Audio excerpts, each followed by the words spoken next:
Welcome in, football fans, to another show, another episode of the Saley Football Podcast. It's going to be a good one, going to be an exciting episode, a lot of news and notes, a lot of stuff to react to around the league, and a lot of stuff happening as training camp's near. Today's lineup. All right, on today's show, we're going to go over the news and notes of the past few days around the NFL, as well as 5 players that I love the draft position of currently, their ADP, 5 boom players and 5 bust players, 5 players that I'm absolutely not touching under any circumstance. News and notes from around the league. All right, news and notes from around the league. 3 big ones today. ESPN's Adam Schefter reporting that Aaron Rodgers reportedly declined a deal over the offseason that would have made him the highest paid quarterback at the position of all time. This is big because while there was skepticism and optimism in both directions that Rodgers would likely suit up for Green Bay this year, it shows that ultimately it's not about the money. It is internal. It is Rodgers' dislike of specifically a few top-end people in the Packers organization. And a few weeks back, if you would ask me if Aaron Rodgers would be suiting up week 1 for the Packers, I would have told you most likely. But I am definitely a lot more skeptical now than I was then. This truthfully does show that it's not about the money for Rodgers. It is about respect, and I always root for the players in these kinds of situations, and I'm absolutely on Rodgers' side. I think that the Packers organization has not done him right. He was the best player in football last year, and it shows that the Packers did not 100% buy into the fact that they had one of the greatest of all time still on their roster, hence why they took Jordan Love. And, you know, all the reports coming out about Jordan Love flourishing and having successful, practices, great throws, great chemistry with the receivers. Let's be real here. Jordan Love is not Aaron Rodgers. There is one Aaron Rodgers, and that's all I'll say on that. Deshaun Watson news for once. Obviously, we're not going to talk the super legal issues, but Adam Beasley of the Pro Football Network reporting that the Miami Dolphins would be interested in Deshaun Watson if his sexual assault allegations were to clear up. I think that where there's smoke, there is fire. Obviously, there's questions about Tua, both internally and externally, and we don't know anything yet. I think that a lot of teams, if Watson were to get cleared, would be lining up for his services, the Dolphins included. And Dolphins fans like myself would definitely be excited if we were to be able to acquire him, because he is a generational talent and he would really take the franchise to the next level. But I digress. We'll have to see how that one plays out. And then the big news from today, Rams running back Cam Akers tears his Achilles, a massive blow. A guy that I liked as a top 5 running back this upcoming season. That is not to be. ESPN's Adam Schefter reporting that they do not have any immediate plans to pick up another running back to add to that running back room. I'm not so sure that I buy that. I think by the time week 1 rolls around, the Rams are going to have someone other than Darrell Henderson in their running back room to compete for touches. But Cam Akers, obviously wish him nothing but the best. Speedy recovery. Amazing player. Really wish that we would have been able to see what he could do in his sophomore season, but it will not be. Hopefully he'll be ready for week 1 next year. All right. The meat and potatoes of the show today. 5 boom players and 5 bust players based off ADP right now. 5 value players, really. Number 1, DeAndre Hopkins, ADP right now, 17th overall. Finished as the wide receiver 4, played 16 games last year. For my money, pound for pound, the most talented receiver in football. Consistently has done it without amazing quarterbacks. Obviously, you know, those years in Houston before Watson got there, he was showing out. With Watson, with Murray, he is unstoppable, and the fact that you can get him late in the second is a joke to me. DeAndre Hopkins is the best receiver in the game, and you can nitpick the guys at the top. Tyreek Hill, boom bust. Devontae Adams, what's he going to look like if Rodgers isn't there? DeAndre Hopkins, I would imagine, will not be going 17th overall by the time drafts roll around in August. Number 2, Brandon Ayuk, really burst onto the scene as a rookie last year, finished as the wide receiver 35, played in 12 games, but averaged 15.4 PPR points per game. He is talented. He was hurt last year. That whole Niners roster was hurt, but his ADP is currently 65 overall, and I think that could be a huge value. He can easily finish as a wide receiver 2, high-end wide receiver 2, low-end wide receiver 1, because when he was healthy last year, he was the real deal. I love Brandon Ayuk. I love his game. I love the value that you're getting him right now, and that's another guy where I think that as draft season starts to creep up on us, I feel that his ADP has to rise. Number 3, Keenan Allen, finished as a wide receiver 13, played in 14 games last year, and he was a top 5 receiver until he got hurt. If you started him like I did in the game in the fantasy playoffs where he was questionable, they didn't know if he was going to play, that game taught me a lesson to never, ever trust hamstring injuries. His ADP right now is 33rd overall. That is a steal for my money. Keenan Allen, the best route runner in the game, 33 is too low. That's a second-round pick right there. If you would have asked me last year, before he got hurt at the end of the year, what round Keenan goes in, I would have told you second round at the latest. He was money last year, and there's no reason that he should be going that late. Number 4, Raheem Mostert, ADP currently 63, only played in 8 games, 12.5 PPR points per game last season. There was no secret who the best 49ers running back was when Raheem Mostert was on the field last year. Consistently got it done. Game in, game out.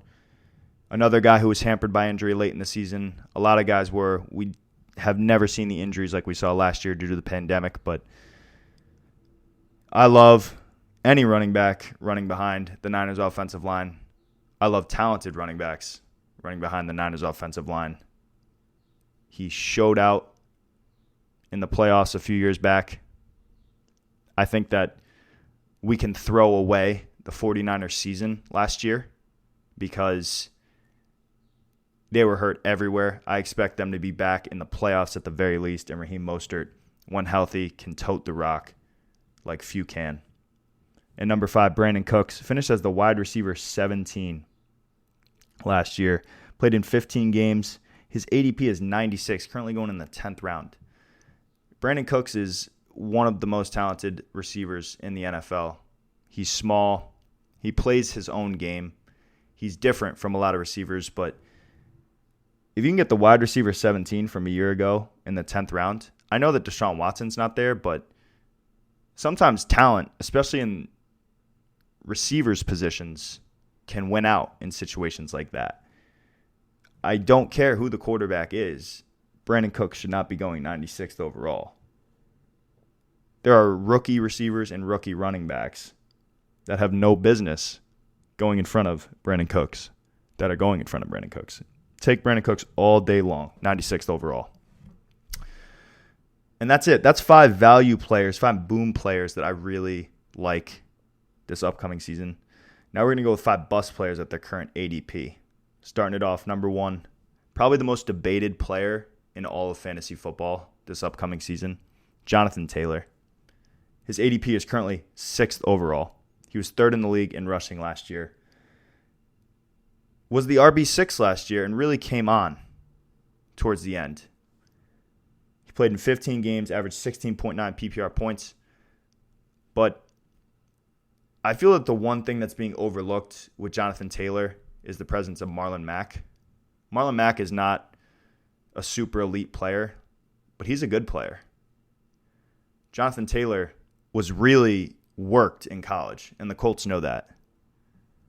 Marlon Mack has 1 year left on his contract.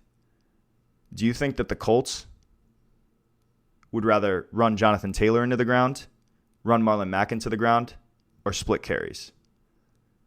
Because out of those 3 options, the one that makes no question the least amount of sense would be to run Jonathan Taylor into the ground and not allow Marlon Mack. Oh, Nyheim Hines, by the way, one of the best pass-catching running backs in football.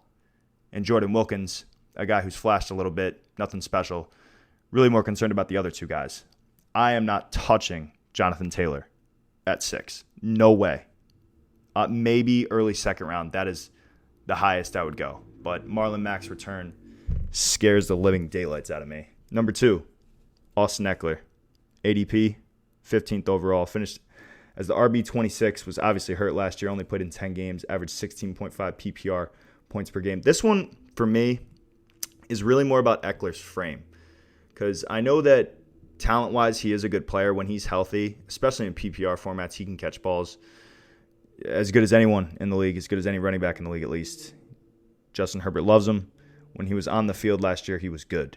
But a guy like that who gets a workload like that is just not someone that I want to affiliate myself with when you're spending a mid-second round pick on. He's too small. These NFL players that take all these hits, their bodies eventually break down. And when you're the size of Austin Eckler, I just can't trust that. I would much rather have a Joe Mixon, a Najee Harris, a Michael Thomas, a DeAndre Hopkins, any of those guys going in that area, I would rather have than Austin Eckler. And number 3, sneak preview, just said his name, Najee Harris.